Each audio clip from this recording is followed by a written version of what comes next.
Good morning everyone, welcome to Enlighten tutorials. आज के video में मैं क्वेश्चन नंबर एमसीक्यू सीरीज का क्वेश्चन नंबर 11 to 20 कराऊंगी। लास्ट वीडियो में मैंने क्वेश्चन नंबर 1 to 10 कराया था, तो आप क्वेश्चन नंबर 11 को देखेंगे। Dentist use mirror to see inside the patient's mouth which is different from one use at homes. Which mirror was use by dentist. तो देखो, हम लोग जो घर में यूज़ करते हैं ना मिरर, वो एक्चुअली प्लेन मिरर होता है। प्लेन मिरर में क्या होता है ना कि ऑब्जेक्ट का जो साइज़ होता है, इमेज का साइज़ भी उतना ही होता है, ठीक है। लेकिन डेंटिस्ट जो मिरर यूज़ कर रहा है ना, वो क्या है ना कि वो डिफरेंट है। तो आपके माउथ को माउथ को जब वो चेक करता है ना, आपके टिथ को, तो वो कौन सा मिरर यूज़ करेगा। तो देखो, कॉन्वेक्स मिरर तो यूज़ नहीं कर सकता है, क्योंकि कॉन्वेक्स मिरर में size of the image is smaller than the size of the object. आप rear view mirror of the car देखते होंगे, उसमें क्या होता है ना कि बहुत पीछे बहुत बड़ा एरिया रहता है, उसको कवर करने के लिए छोटे से आपको कार दिखेंगे, छोटा सा बाइक दिखेगा आपको मिरर में, जो कार के साइड में जो रेयर व्यू मिरर होता है उसमें। तो कॉन्वेक्स मिरर अगर डॉक्टर यूज़ करेगा टीथ को चेक करने के लिए, तो उसको टीथ छोटा ही दिखेगा, उसके चीज़ और दिखेंगे ही नहीं। तो कॉन्वेक्स तो होगा ही नहीं, कॉन्केव इसका सही आंसर है। ऑप्शन नंबर ए बिल्कुल करेक्ट है, ठीक है। डाइवर्जिंग और कन्वर्जिंग है ना, ये लेंस होता है, ठीक है। डाइवर्जिंग, ठीक है। तो कॉन्केव मिरर इसका बिल्कुल सही ऑप्शन है, ठीक है।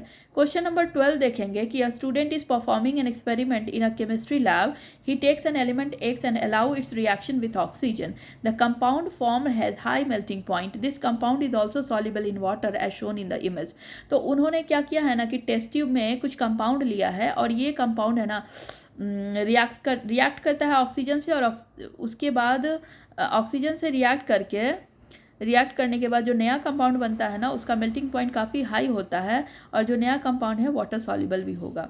तो आप इसको देखोगे, सबसे पहले मैं ऑप्शन ए से ही स्टार्ट करती हूँ। ऑप्शन ए में हमने लिया है कैल्शियम। तो कैल्शियम को ऑक्सीजन से रिएक्ट कराएंगे तो हमें मिलेगा कैल्शियम ऑक्साइड, ठीक है। और कैल्शियम और ऑक्सीजन दोनों आयंस हैं, ठीक है, आयनिक कंपाउंड है। तो आयनिक कंपाउंड है, मतलब वो इलेक्ट्रॉन्स को लूज और गेन करके बना है, तो इनके बीच में आयनिक बॉन्ड है। तो ये काफ़ी स्ट्रॉन्ग बॉन्ड होता है, और इसी वजह से मेल्टिंग पॉइंट काफ़ी हाई होता है, ठीक है इनका। और कैल्शियम ऑक्साइड जो कि क्विक लाइम बोलते हैं, this is also water soluble. जब आप इसको वाटर में डालोगे ना, तो ये बनेगा कैल्शियम हाइड्रोक्साइड, जिसको हम लोग बोलते हैं स्लैग्ड लाइम, और एक्सोथर्मिक रिएक्शन है ये। तो यहाँ पर आपने ऑप्शन फर्स्ट वाला देखा है, ए कैल्शियम ही एक्चुअली आंसर है, ठीक है। मैं सेकंड थर्ड फोर्थ को भी देखती हूँ। कार्बन को अगर ऑक्सीजन में मिलाओगे तो कार्बन डाइऑक्साइड गैस बनेगा, और इसका मेल्टिंग पॉइंट हाई, ये पॉसिबल नहीं है। सी में आयरन, देखो आयरन को अगर आप ऑक्सीजन से मिक्स करोगे ना, तो आपको बनेगा आयरन ऑक्साइड, ठीक है। आयरन ऑक्साइड का मेल्टिंग पॉइंट तो हाई है, बट ये वाटर सॉल्युबल नहीं है। सिलिकॉन ऑक्सीजन से कंबाइन करके सिलिकॉन डाइऑक्साइड बनाएगा, आयनिक कंपाउंड है, इसका भी मेल्टिंग पॉइंट हाई है, बट ये भी वाटर सॉल्युबल नहीं है। तो ऑप्शन ए बिल्कुल करेक्ट होगा इस क्वेश्चन के लिए। क्वेश्चन नंबर 13 देखेंगे कि in a household connection 2 bulbs of 80 watt and 40 watt are connected. देखो, 2 बल्ब है 80 वाट और 40 वाट का, ठीक है, और इसको सीरीज में कनेक्ट किया गया है, ठीक है। अगर मान लो कि सीरीज में 1 एम्पियर का करंट यहाँ से गया है फर्स्ट वाले बल्ब में, तो सेकेंड वाले बल्ब में कितना एम्पियर करंट जाएगा, ठीक है। देख लो, in a household connection 2 bulbs of 80 watt, ये 80 वाट का है, और ये 40 वाट है, ठीक है। Are 40 watt are connected in series. If the current flowing the bulb through bulb 80 watt bulb is 1 ampere, then find out the current flowing through the 40 watt bulb. तो इससे अगर 80 वाट से 1 एम्पियर हो रहा है, तो 40 वाट से भी 1 एम्पियर ही करंट फ्लो होगा, ठीक है। नाउ क्वेश्चन नंबर 14 देखेंगे कि Ravi saw her mother dumping the kitchen waste into the soil which disappeared after some days, ठीक है। She also placed his old plastic bottle and a broken cup into the soil, ठीक है। तो उसने vegetables pills जितने भी kitchen के waste है उसको सॉइल में मिलाया, तो वो कुछ दिन के बाद वो गायब हो जाता था, डिसअपियर हो जाता था।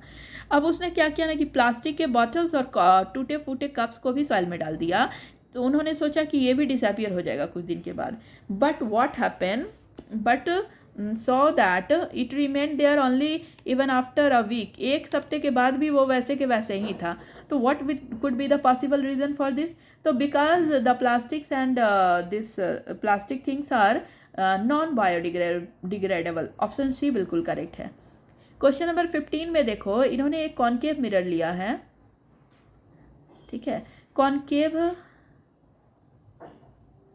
ठीक है, तो concave mirror diagrams, so how a light beam strikes a concave और कॉनकेव कॉन्वेक्स मिरर। तो ये कॉनकेव मिरर पे अगर लाइट मान लो स्ट्राइक होगा तो कैसे होगा? अगर मान लो कि फोकस से लाइट ऐसे एंटर करेगा तो वो कैसे जाएगा? इंसिडेंट रे रिफ्लेक्ट किधर होगा? ठीक है, तो ऑप्शन ए में देखो, ये हमारा एक क्या है,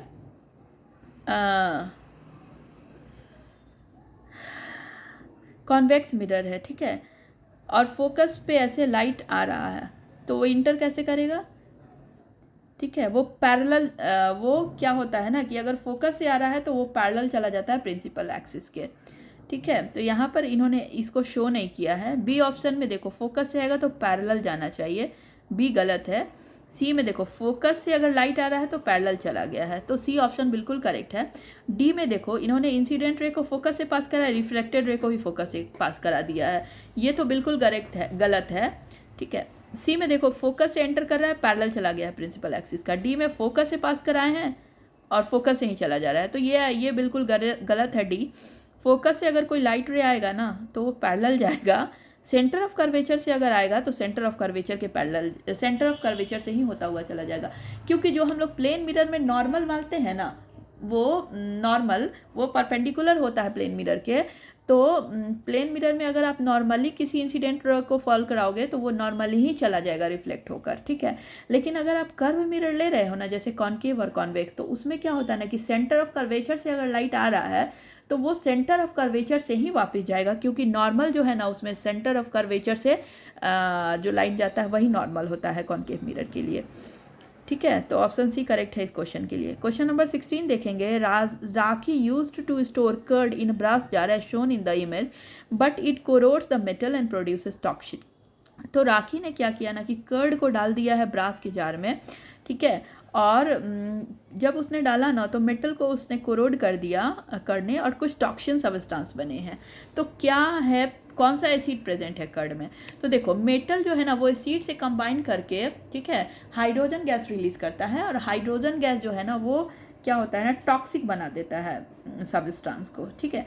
तो आप यहाँ पे देखो कि एसिड कौन सा प्रेजेंट है कर्ड में, तो कर्ड में लैक्टोबैसिलस बैक्टीरिया प्रेजेंट होते हैं जो कि लैक्टिक एसिड प्रोड्यूस करते हैं, ठीक है। Question number 17 to 20 एजर्सन and reasoning का है, इसको हम लोग देखेंगे। क्वेश्चन नंबर 17 है, a blue green solution is combined from a reaction between copper oxide and dilute hydrochloric acid. तो कॉपर ऑक्साइड और hydrochloric acid, copper oxide and dilute, a blue green solution is obtained from a reaction between copper oxide and HCl, ठीक है, यहाँ पे HCl होना चाहिए actually, ठीक है।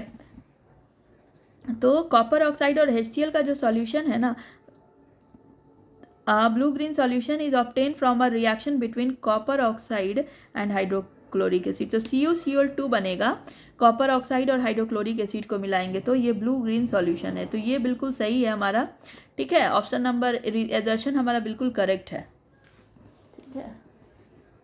तो मैं सही से लिख देती हूँ,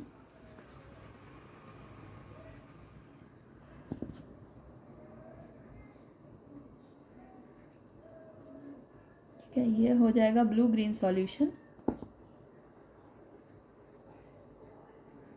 ब्लू ग्रीन कलर का सॉल्यूशन हो जाएगा, ठीक है, और वाटर मिलेगा। अब सेकंड है, this happens due to the formation of copper 2 chloride, या copper oxide plus HCl, copper chloride CuCl2, copper 2 chloride plus water. तो both A and R is true and R is the correct explanation of A। ये reactions आपको याद होना चाहिए, ठीक है, exam में रिएक्शन से क्वेश्चंस पूछते हैं बहुत सारे। नाउ क्वेश्चन नंबर 18 को देखेंगे कि nerve condition is one way conduction, nerve conduction is one way conduction. तो ये बिल्कुल करेक्ट है कि जो नर्व का कंडक्शन होता है ना वो वन वे कंडक्शन होता है। आपको मैं यहाँ पर कुछ एक्सप्लेन करना चाहूँगी एक बार। देखो, ये एक न्यूरॉन का स्ट्रक्चर है, यहाँ पे ये हेयर लाइक स्ट्रक्चर, इसको डेंड्राइट बोलते हैं, ठीक है। ये बीच वाला जो स्ट्रक्चर है ना इसको सेल बॉडी बोलते हैं। यहाँ पे इसके सेंटर में जो न्यूक्लियस है ना, ये गोल ब्राउन कलर, इसको न्यूक्लियस बोलते हैं। ये जो फुल टेल है इसको बोलते हैं एक्सॉन, ठीक है। और एक्सॉन का जो टर्मिनल है इसको बोलते हैं एक्सॉन टर्मिनल, ठीक है। एक्सॉन टर्मिनल है ना, उसमें क्या है ना कि सिनेप्टिक नॉब्स बने हैं। ये सर्कल सर्कल आपको गोल गोल कटोरी नुमा स्ट्रक्चर दिख रहा है, इसको हम लोग बोलते हैं सिनेप्टिक नॉब्स, ठीक है। तो इन्फॉर्मेशन है ना इलेक्ट्रिकल सिग्नल के फॉर्म में डेंड्राइट से इंटर करेगा सेल बॉडी में, सेल बॉडी से जाएगा एक्सॉन में, एक्सॉन से जाएगा टर्मिनल, एक्सॉन टर्मिनल में, ठीक है। और एक्सॉन टर्मिनल में सिनेप्टिक नॉब्स में जाएगा, और सिनेप्टिक नॉब से वो इन्फॉर्मेशन जाएंगे सिनाप्स में। सिनाप्स क्या होता है ना कि एक मिनट में एक्सप्लेन करती हूँ। सिनॉप्स जो है ना, सिनाप्स वो क्या है ना कि सिनेप्टिक एक जो न्यूरॉन है उसका जो सिनेप्टिक नॉब और दूसरे न्यूरॉन के डेंड्राइट के बीच के स्पेस को सिनाप्स बोलते हैं। तो इन्फॉर्मेशन जो है ना वो इलेक्ट्रिकल सिग्नल के फॉर्म में एक न्यूरॉन से आ रहा था, सिनेप्टिक नॉब में वो इन्फॉर्मेशन इलेक्ट्रिकल सिग्नल्स के फॉर्म में था। जब वो सिनाप्स के में गया ना तो वो इन्फॉर्मेशन केमिकल फॉर्म में चेंज हुआ, और फिर वो केमिकल चेंज से दूसरे डेंड्राइट में जब गया तो इलेक्ट्रिकल फॉर्म में चेंज हो गया, ठीक है। तो ये हमारा ओवरऑल एक न्यूरॉन क्या कैसे इलेक्ट्रिकल सिग्नल जाता है उसके बारे में मैंने एक्सप्लेन कर दिया है। तो यहाँ पर देखिए nerve conduction is one way conduction, ये बिल्कुल सही है कि एक ही डायरेक्शन में कंडक्शन होगा। आप अगर सोचोगे कि सिनेप्टिक नॉब से चला जाए हमारा एक्सॉन टर्मिनल्स में और एक्सॉन टर्मिनल से चला जाए हमारा डेंड्राइट्स में, तो ये बिल्कुल इनकरेक्ट होगा। ऑप्शन ए बिल्कुल करेक्ट है, मतलब एजर्शन सही है इस क्वेश्चन का। और nerve impulse is transmitted from dendrite terminal to axon terminal, dendrite से एक्सॉन टर्मिनल में नहीं बल्कि एक्सॉन टर्मिनल से डेंड्राइट टर्मिनल में जाता है। देखो एक्सॉन टर्मिनल से यहाँ एक्सॉन टर्मिनल है, ठीक है, यहाँ से चला जाएगा डेंड्राइट में, डेंड्राइट से एक्सॉन में नहीं जा सकता है। तो ये हमारा रीजन इनकरेक्ट है। तो ऑप्शन 18 क्वेश्चन का एजर्शन सही है, रीजन गलत है, दैट इज ऑप्शन सी बिल्कुल करेक्ट होगा इस क्वेश्चन के लिए। नाउ क्वेश्चन नंबर 19 है कि the centre of curvature is not a part of mirror and it lies outside the reflecting surface of the mirror. देखो सपोज ये एक